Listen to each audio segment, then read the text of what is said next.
Hello everyone.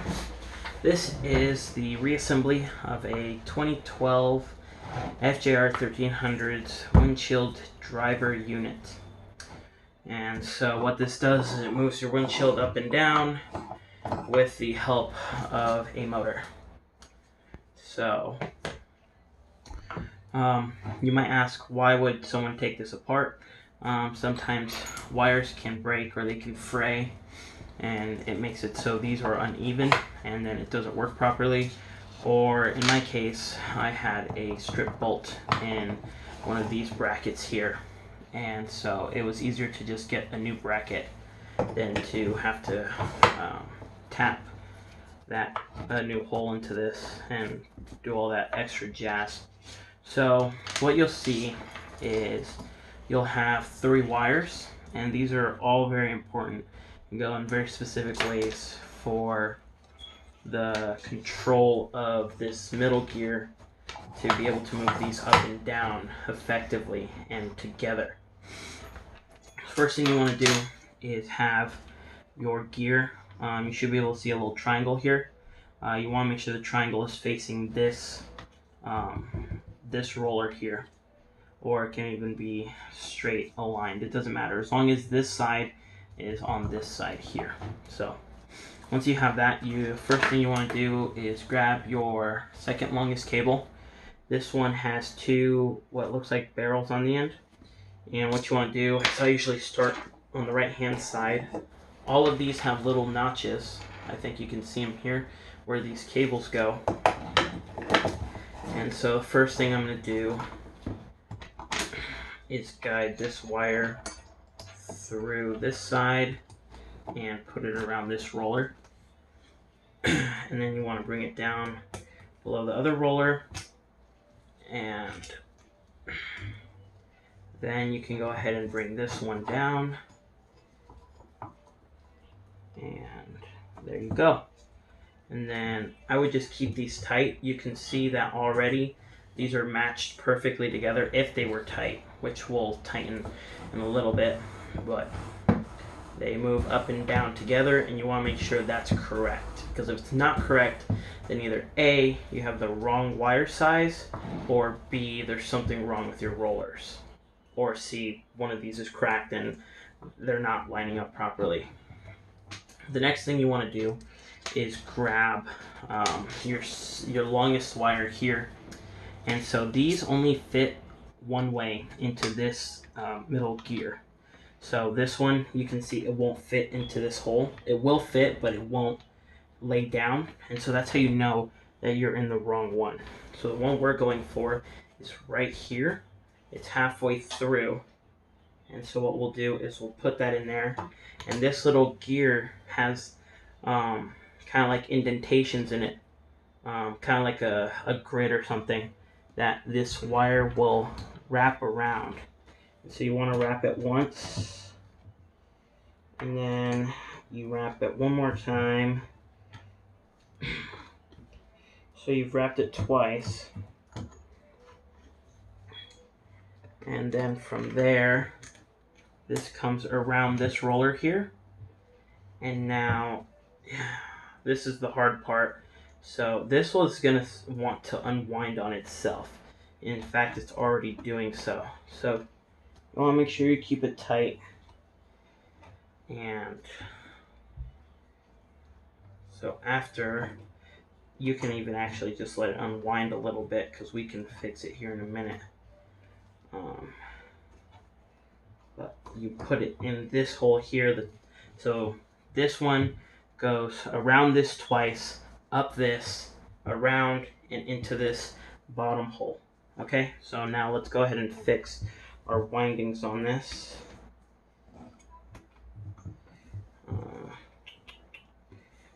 Actually, it's helpful if you have a tool or something to get it back in its little notches.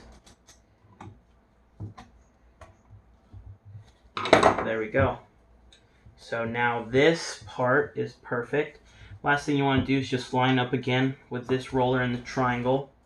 Grab your last wire, and this goes in here, wraps around once, and then you can go ahead and hold it like this. This won't unwind. Grab your roller. This part goes up first. Make sure you have the notch on top. Then you go ahead and put your roller. So this is the bottom end, the one with the holes. The smooth end goes up always. So then you grab your nut. This goes through here. And then I'm going to go ahead and tighten the bottom of this just slightly. Actually, I need both hands for that, so I'll just hold off. This will come through here. Make a little indentation of that. And then finally, this last one will go right up here. Alright. So now everything's installed the way it should be in terms of the cables. Now what you have to do is you got to add, you basically have to tighten all of this, because otherwise it's not going to do you any good. So the first thing that I do is I hold this down and I'll begin to tighten this one. And so once we've tightened it, I just hand tighten it for now. And so that adds slack. Actually, you know, tighten it a little bit more. I'm going to use a wrench for this. I believe it's 12. Yeah, it's a 12. So let's go ahead, tighten this.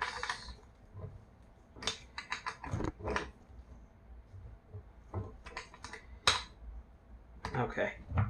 That's a little more than hand tight. I believe this is, no, that's the wrong size. And then you can just take an Allen key and tighten up the rest of that. But one thing you want to make sure before you do that is you want it to be the exact length you want it to be at.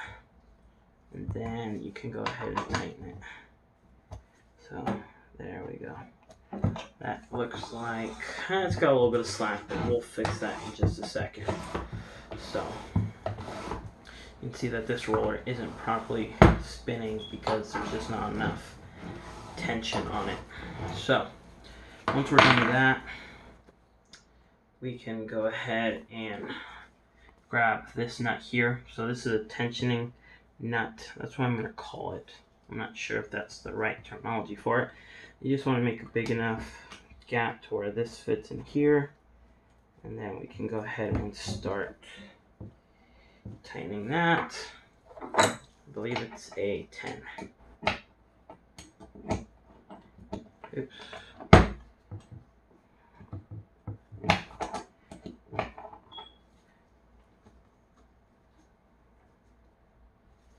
And actually all these tools I'm using are just from the kit that comes with the bike. So usually you can do, oops, that's a little too much. So you want to make sure that this thing stays straight. So I'll go ahead and hold it while I tighten it. Maybe even get it hand tight first. And it's going to want to turn, so you just got to keep correcting it.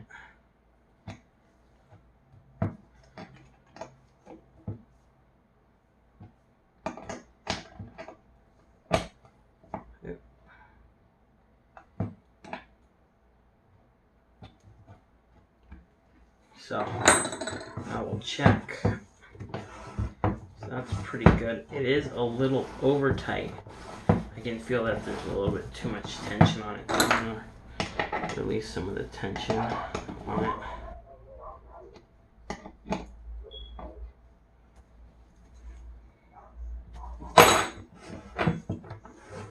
Oh yeah, it's really stiff.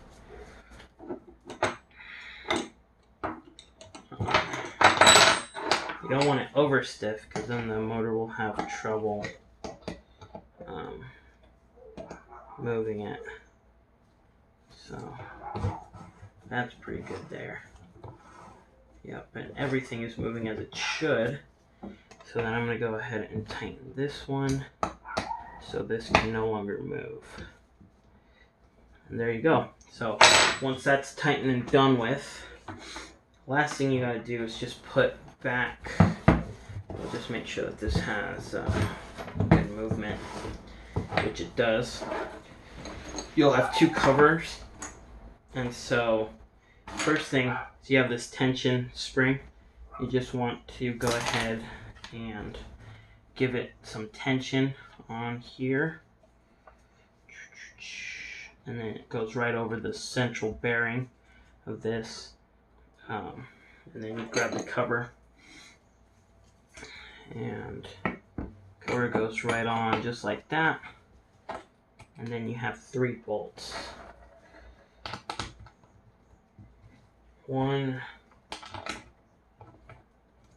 2, and 3.